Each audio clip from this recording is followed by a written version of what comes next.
I'm not. I mean, that's the way. I mean, I am knocking, but it's not the fault of the kids, the Sioux students. It's not your fault.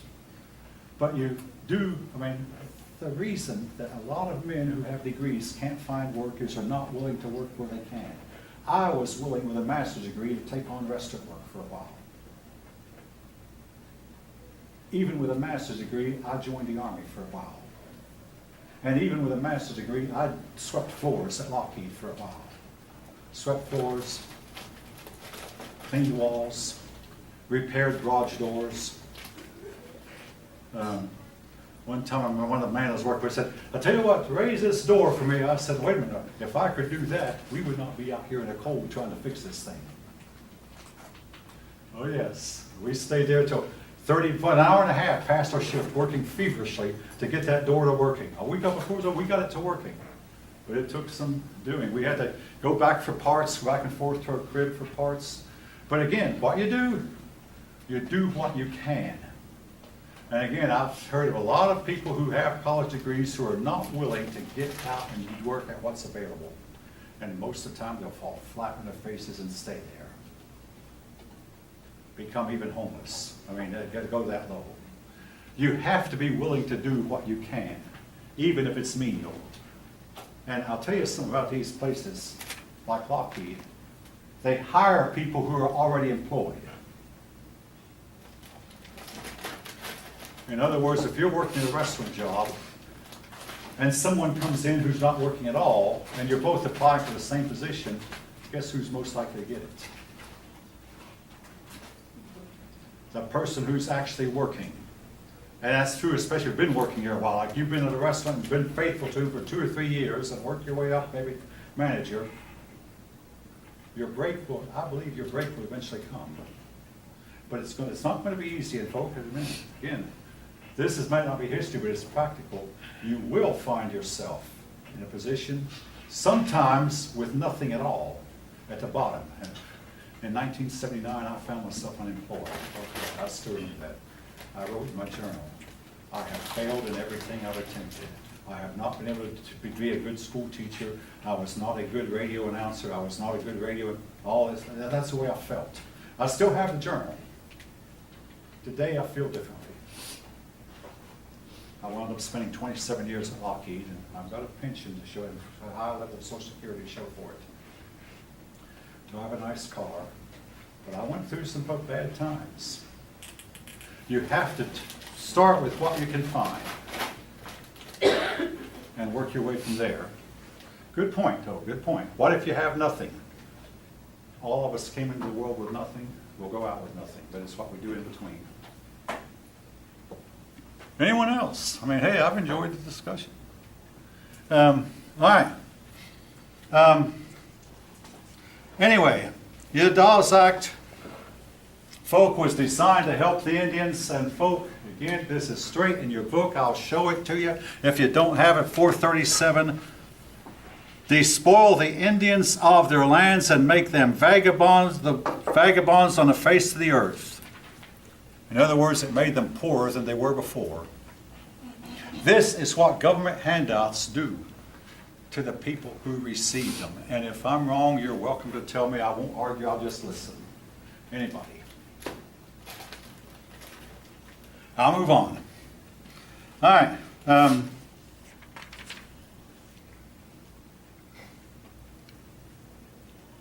Your book mentions several tribes, and I used to read about these tribes as a kid. The Apaches, the Paiutes, the Comanches. Oh, all of them fairly fierce fighters. And persons who, I mean, folks, it wasn't that they lacked courage. It wasn't that they lacked the will to fight. But they just simply did not organize themselves. If they would have, maybe the outcome would have been different, but again, another problem they had, and folks, you might know, American Indian women did not want to have more than 2 or 3 babies per woman, and keep in mind that they only lived an average of 18 years. Most of the Indian boys and girls who were born did not live long enough to have more children. And again, in the meantime, European women were having up to 10 to 15 children per woman. And in the meantime, Europeans were coming in from abroad, from across the ocean. Pick the winner.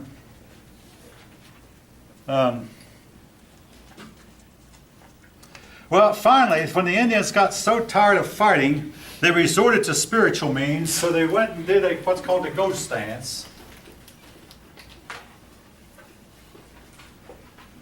The ghost dance was designed to get the Indian gods to destroy the white man. They said, we can't do it, so they began, you might have seen the Indian rain dance, where they'll put their hand on their mouth and whoop up and dance. Well, this was a dance designed to call up demons to go against the white man, and the white man had enough of a belief in evil spirits to be terrified by it. The ghost dance, again, it was not violent. They didn't resort to violence because that violence had shown they could not win, but it was a ritual. Again, a ritual designed to evoke the Great Spirit to drive the white man out. And this, it was started by an Indian shaman, and it spread like wildfire all over the plains. And your book mentions places performed: Idaho, Montana, Utah, Wyoming, Colorado, Nebraska, Kansas. You get the picture, folk. These states in the West. And they named the Indian tribes: the Sioux, the Cheyenne, among others, the Pawnee, the Shoshone, all these Indian tribes. And the dancers often would go into trances and dance until they dropped down from exhaustion. But it did scare a lot of the whites. A bunch of Indians were massacred at a place called Wounded Knee. And again, folk, this is an unfortunate fact of life. The massacres occurred, and Wounded Knee was an example.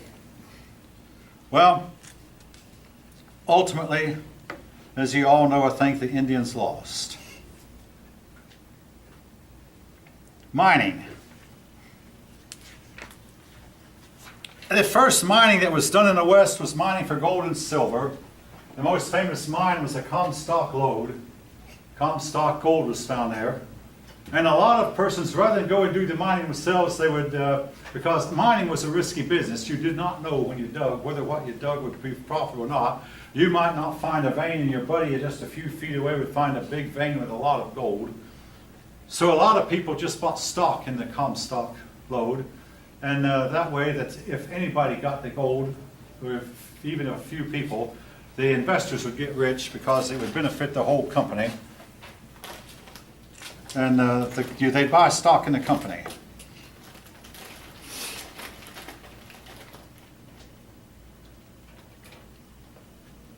Oh yes, Sitting Bull, I must mention him. Sitting Bull spent some time back east. You know, he and Buffalo Bill got together and teamed up along with a woman named Annie Oakley, who they're not going to write her names down, but Annie Oakley had the gift of being able to shoot a rifle and not miss. And she could shoot a bird out of the air with a rifle, not with a shotgun, bunch of shotgun pellets, with a rifle ball, aim and not miss. And you could hold out a coin, maybe the size of a dime, and she could shoot the dime out of your hand from several feet away. Don't you try this, folks. People have been killed in it. But she actually, and not miss. I mean, she had that ability, assuming she wasn't faking it now. But anyway, so she got together with Sitting Bull and Buffalo Bill, and they went out west. Buffalo Bill got the name because he could kill a lot of buffalo. But eventually Sitting Bull went back to the west. I mean, probably they went back east, and they put on shows about the west and glamorized Western living. But anyway, Sitting Bull went back to the west, and he was killed performing the ghost dance. Some Indian police went to try to stop him. He wouldn't stop, and he was killed in 1890 trying to perform the ghost dance. All right, back to mining.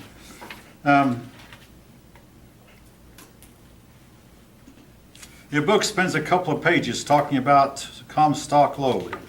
For instance, among other things, there was a steam drill that was invented. The Wild West.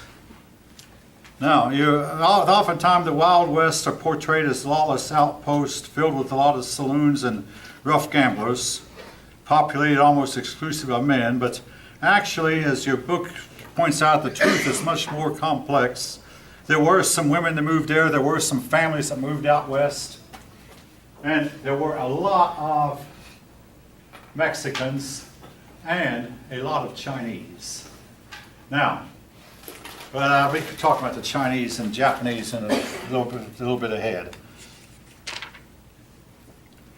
Well, the next page, diverse people of the West. Now, I had a student from China, in fact many of them, but one of them wanted to make sure that I did not leave out that the Transcontinental Railroad was built largely by Chinese labor. Now here's what happened in China. Chinese couples for generations have been having 8, 10, and 12 babies per couple, and only maybe 3, 4, or 5 of them would ever grow up. But then the Chinese learned what the rest of the world learned, 2 things. Number one, the smallpox vaccination came to China, and that saved a lot of people. In addition, they learned that germs cause disease, and if you boil water, it's safer to drink, and if you pasteurize milk, it's safer to drink that. They learned fundamental hygiene and fundamental sanitation, so that they still continue to have 10 and 12 and 15 babies per couple, but more of these babies grew up. All right, now the point I'm making is after a while their population just exploded, more than they could handle, so they began moving across Pacific.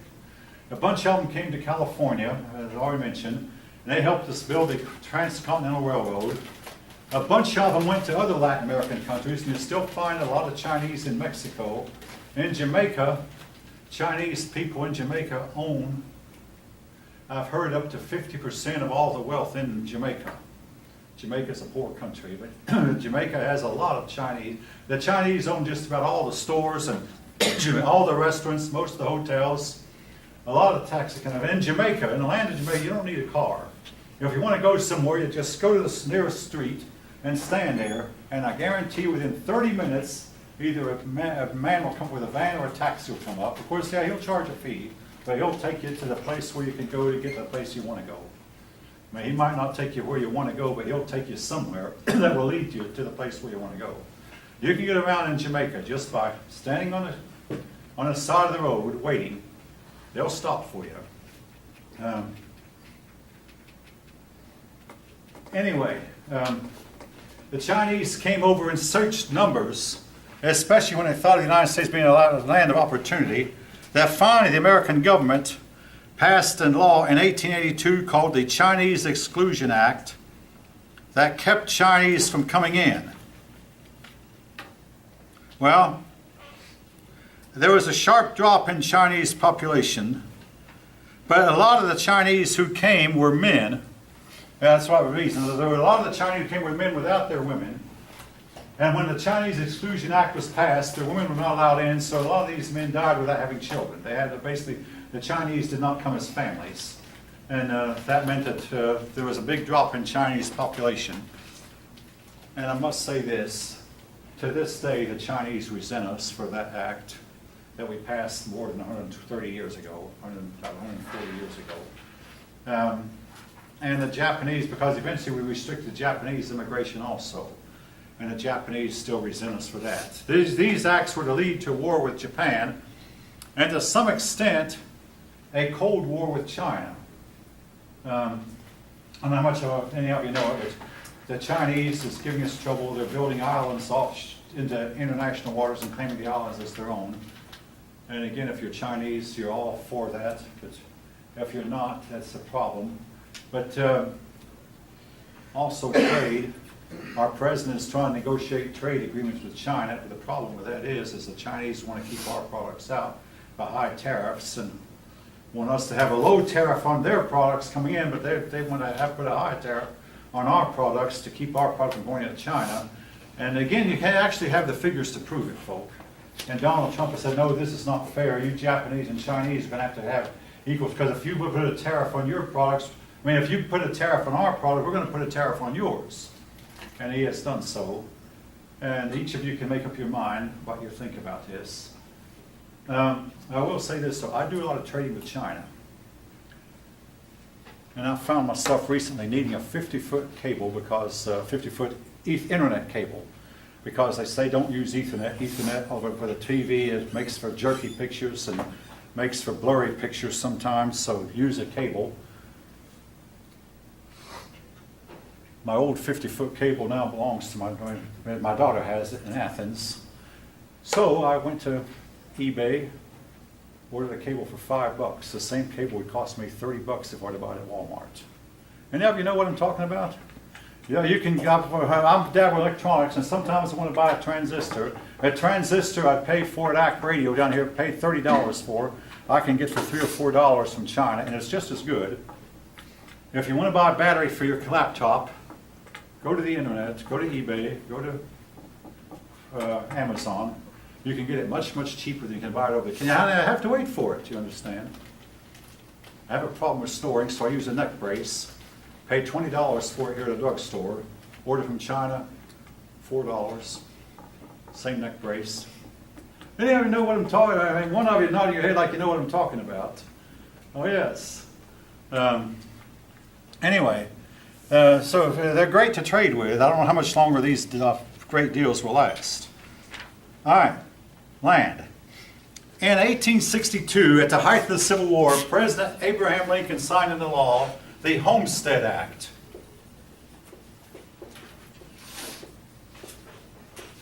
Now, the Homestead Act was only for citizens, and in those days, in 1862, the black person was not a citizen, and neither was the Indian. So it mostly was for white people, but the Homestead Act would give land to anyone who would live on government land for 5 years. It was 5 years, and how much land was it? Anybody see? It was, I believe, about 120 acres or so. 160. 160, okay, 160 acres of land. All you had to do was move into the land, but here's what it created. It created problems.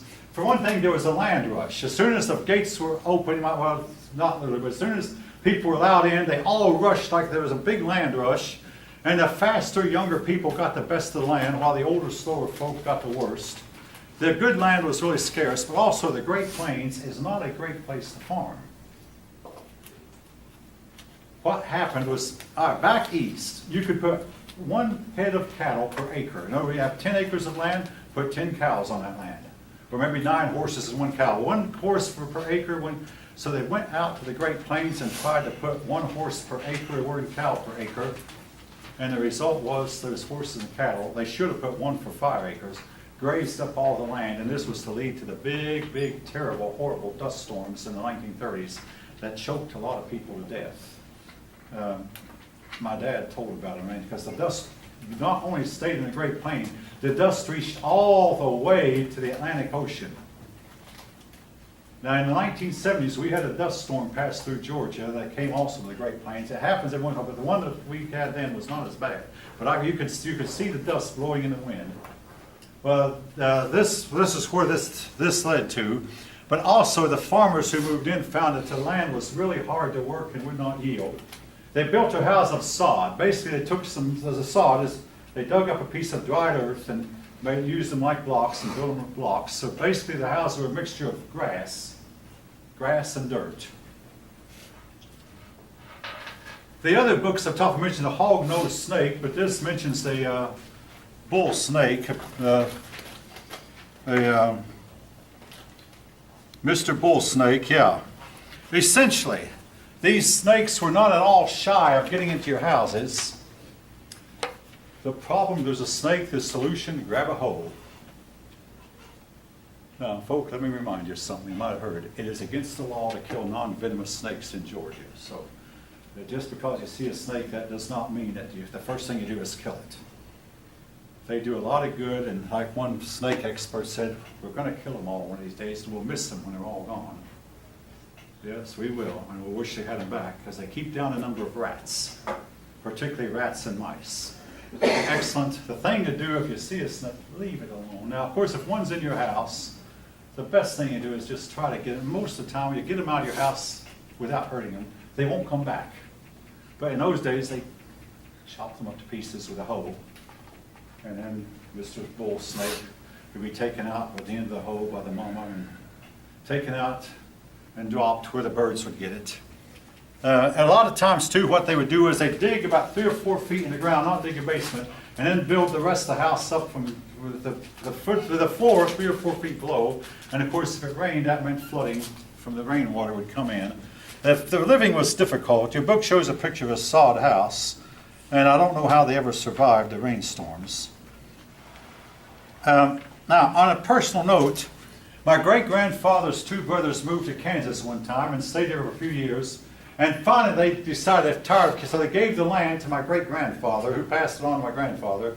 My grandfather sold it to pay taxes, so it just sold it for practically nothing. He never went out to see it, but they had this land out in Nebraska. As for my 2 great-great-uncles, they moved on to Washington and Oregon, where the land was more fertile. But they never made any profit farming Nebraska farmland. The Great Plains, and I'm talking about Texas, well, not Texas so much, but Oklahoma, Kansas, Nebraska, and all this area is not good farmland. So the Homestead Act, a lot of people praise it, a lot of people don't. Cattle. A lot of people raise cattle, particularly Texas ranchers.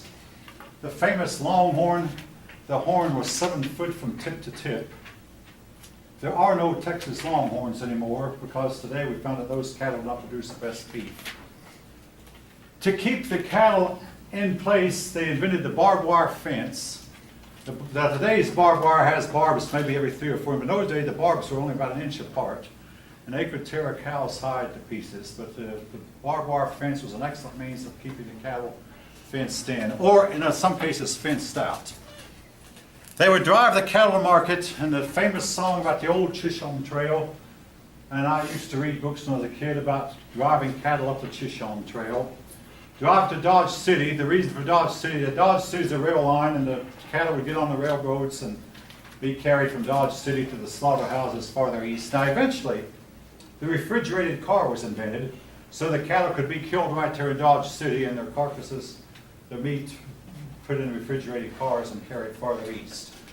But they would drive the cattle from Texas up the Chisholm Trail. It would take weeks, several weeks, and if they'd have problems possibly with Indians, drought, the cattle would die of thirst, get really thirsty. But eventually, and also something else I want to say about those cattle though, they were extremely lean. That meant you could eat the beef without getting your arteries clogged. They had fewer problems with heart attacks. Now today we've cut down on the number of heart attacks, but for a while in our history, particularly the 1950s and 60s and 70s, heart disease killed, the number 1 killer was automobile accidents, the number 2 was heart disease, number 3 cancer. This was true for many, many years in our country during most of the time I was growing up. Today I don't know what the number 1, 2, and 3 killers are. Anybody know?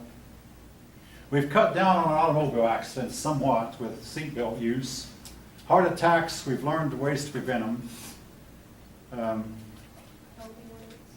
What's that? Opioids. Prescription drugs. Prescription drugs do a lot, yeah, to keep down heart attacks. But these prescription drugs have side effects. She's talking about one of the top 3. Wait, what? She was talking about one of the top 3 killers in America. Oh, yes. So thanks for reminding me of that. Yeah, opioids. Opioids. Yes. To think my wife's doctor tried to persuade my wife to take them a few years ago. My wife did not, and she's never glad she didn't. But up in Ohio, where my relatives live, it's become a plague. People dropping like. One of my sisters, who's a nurse, said that nobody quite knows what to do about it. Those things get a hold of you and they won't let go. And they will kill you. Painkillers, opioids. All Why was right. the cattle so lean? What's that? Why did you say the cattle was so lean? Why are they so bad? Why was the cattle so lean? They were not fed grains, grain fed. They were lean because they had to work to get to market. So they became nothing but muscle, no fat. No fat, that meant they were all lean. And being all lean, that meant that you could eat them without getting your own arteries clogged. Yeah. Now of course, the cattle were not allowed to live long enough to get their arteries clogged. But so they were eaten before, but they were eaten with in today's cattle used to be eaten with a whole lot of fat in them. And that would clog up. Now today we try to trim the fat, and I don't know how we feed the cattle, but the idea is we used to brag. They'd show a hog a 1910 hog in our textbooks and a 1950 hog. The 1950 hog was so big and so fat, but the 1910 hog was less likely to kill you. He was more lean. The 1950s hog, I mean, he was fat, but a lot of what you ate when you ate him was fat. All right, I don't mean to sound gross, folks, but this is something you all need to hear. The cowboy. Oh yes, now we think of a cowboy as being a man with the leather breeches and going around with 2 guns and fighting outlaws, fighting cattle rustlers. Cattle rustling was a big problem. All right, now, for instance, now, the open range. For instance, this was like a Circle K brand. In other words, when the calves were born, the rancher would go around, and they didn't, at one point they'd had open range. That meant the cows were free to roam wherever they wanted to. But to make sure that each farmer knew which was his, he would go around and rope the calves and put a brand with a hot iron. Basically, you get a hot iron red hot and hit the cow with this hot iron, hit the calf with this hot iron, and that way the calf was permanently scarred with this owner's brand. But a cattle rustler would not pay attention to the brand anyway, but that way each cattleman knew which was his. Now, the cattleman and farmer clashed a lot. In the long run, though, the farmer won. There came a series of terrible winters, particularly a terrible winter in 1890, where a lot of these open range cattle were killed. And your cattle farmers who survived it learned that we have to build barns, we have to trim the size of our herds, and when the storm comes, we put all of our cows in the barns and wait that time and wait the storm out. Otherwise, those cattle would, when the big snowstorm came, they would die. But today, also, now folk in Mexico, they still have open range cattle, and you'd better not drive in Mexico at night. Those cows do not have reflectors on them, they do not have lights on them. You can't see them until it's too late. You will hit one of them. The drivers, the truck in Mexico have big, heavy steel bumpers on the front of their trucks to make sure that if they hit a cow, they don't hurt the truck. But the open range is almost completely outlawed in our country these days because, again, you can't have open range and have highways with cars on them. The two don't mix. Now, about a year or so ago, right on the corner of I-75 and 285, a cattle truck overturned and a bunch of cows got loose. Any of you remember the incident? And nobody knew how to round them up. Now, in the old West movies, you just go around your lasso and go and put back and throw the lasso. And I tried this once. I tried to lasso fence post. Couldn't do it. But they would learn how to lasso a calf while their horse underneath was going at full gallop. The problem is nobody today knows how to do that. They had a terrible time rounding up the cows, and one of them stayed loose for a month. They finally got him in. But they tried to catch these cows alive, see, that were loose. None of you remember the incident? It occurred right here in Atlanta about less than a year ago, I believe. None of you remember it. Okay. Anyway, like I say, the farmer eventually won the fight because the farmer was wiser, purely and simply. And also as times changed, as roads came along and cars and big trucks, the days of the open range farm ended. All right, with that,